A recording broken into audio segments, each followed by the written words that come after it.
నమస్కారం.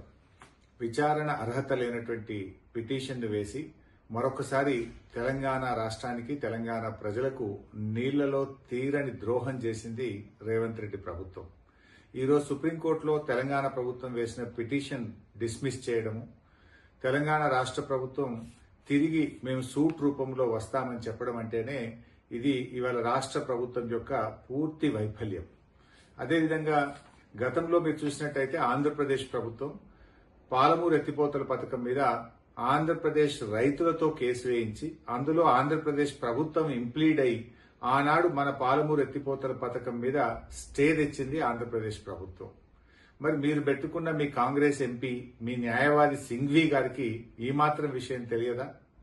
అంటే ఈరోజు మీరు కావాలని ఉద్దేశపూర్వకంగానే ఈ యొక్క బలహీనమైనటువంటి రిట్ పిటిషన్ వేసి తెలంగాణ ప్రజలకు తీవ్రమైన అన్యాయం చేశారు.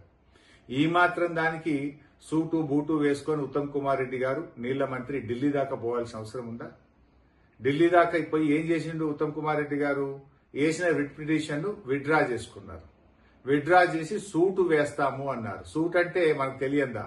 ఆ సూటు కూడా ఆంధ్రప్రదేశ్, తెలంగాణ, మహారాష్ట్ర, కర్ణాటక 4 రాష్ట్రాల మధ్య మేము సూటు వేస్తాము అంటే అది ఇప్పట్లో అయ్యేది కాదు.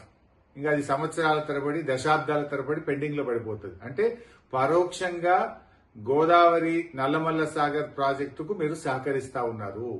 పరోక్షంగా ఇంకా ప్రాజెక్టు మీరు పూర్తి చేసుకోండి అని చెప్పి తెలంగాణ ప్రభుత్వం ఈరోజు సహకరించినటువంటి విషయం చాలా స్పష్టంగా అర్థమవుతా ఉంది. ముఖ్యంగా మొదటి నుంచి కూడా అంటే మీరు రేవంత్ రెడ్డి వైఖరి చూస్తా ఉంటే మొదటి నుంచి కూడా గోదావరి నల్లమల్ల సాగర్ విషయంలో ఈయన వైఖరి చాలా అనుమానాస్పదంగా ఉంది. అంటే ఈ సంక్రాంతి పండుగ సందర్భంగా రేవంత్ రెడ్డి గారు చంద్రబాబు నాయుడు గారికి ఇచ్చిన గిఫ్ట్, ఈ బలహీనమైనటువంటి వ్రిట్టు వేసి చంద్రబాబుకు గిఫ్ట్ ఇచ్చిండి ఎలా రేవంత్ రెడ్డి గారు, అంటే గురుదక్షిణ చెల్లించుకున్నాడు. అంటే మొదటి నుంచి కూడా మీరు ఒక్కసారి చూడండి.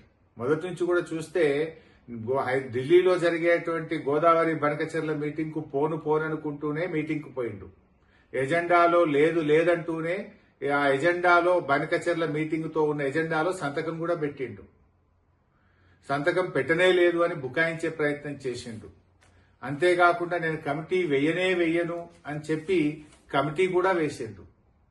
ఇలా సుప్రీంకోర్టుకు కూడా గోదావరి నల్లమల్ల సాగర్ టెండర్ పూర్తయ్యేదాకా, టెండర్ అవార్డు అయ్యేదాకా ఆలస్యం చేసి తర్వాత సుప్రీంకోర్టులో కేసు వేసిండు. ఇప్పుడేమైంది?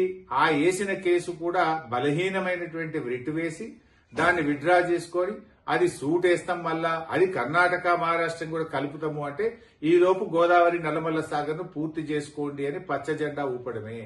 ఇది తెలంగాణ ప్రజలకు తీరని ద్రోహం ఇలా కాంగ్రెస్ ప్రభుత్వం, రేవంత్ రెడ్డి ప్రభుత్వం చేస్తా ఉంది. ఈ మధ్యనే రేవంత్ రెడ్డి ఒక మాట మాట్లాడాడు, పంచాయతీలు వద్దు, కోర్టులు అసలే తిరగడం వద్దు అనేటువంటి మాటల సారాంశం ఏంటి అంటే బలహీనమైన రిట్ పిటిషన్ వేసి ఆంధ్రప్రదేశ్ కట్టుకోవడమేనా? ఇందుకోసమే మీరు కోర్టులు వద్దు, పంచాయతీలు వద్దు అని మాట్లాడిండ్రా రేవంత్ రెడ్డి గారు? అసలు ఆంధ్రప్రదేశ్ ప్రభుత్వం నాటి తెలుగుదేశం ప్రభుత్వం అయినా, తర్వాత వచ్చిన జగన్ ప్రభుత్వం అయినా అసలు తెలంగాణలో అడ్డుకోని ప్రాజెక్ట్ ఏదైనా ఉందా? వాళ్ళు కేసులు వేయని ప్రాజెక్ట్ ఏదైనా ఉందా? కంప్లైంట్ వేయని ప్రాజెక్ట్ ఏదైనా ఉందా?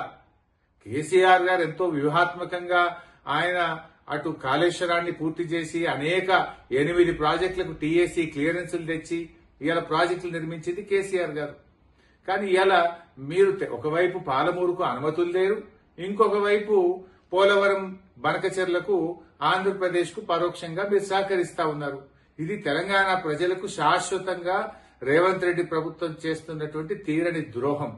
తెలంగాణ సాధించిన బీఆర్ఎస్ పార్టీ నీ అన్యాయాన్ని సహించదు. తెలంగాణకు అన్యాయం జరిగితే ఎంత మాత్రం ఊరుకోదు. తప్పకుండా ప్రజా పోరాటం చేస్తాం. ప్రజాక్షేత్రంలో నీ యొక్క ద్రోహాన్ని ఎండగడతాం. ప్రజా ఉద్యమాల ద్వారా నీ ప్రభుత్వం మీద ఒత్తిడి తీసుకొస్తాం.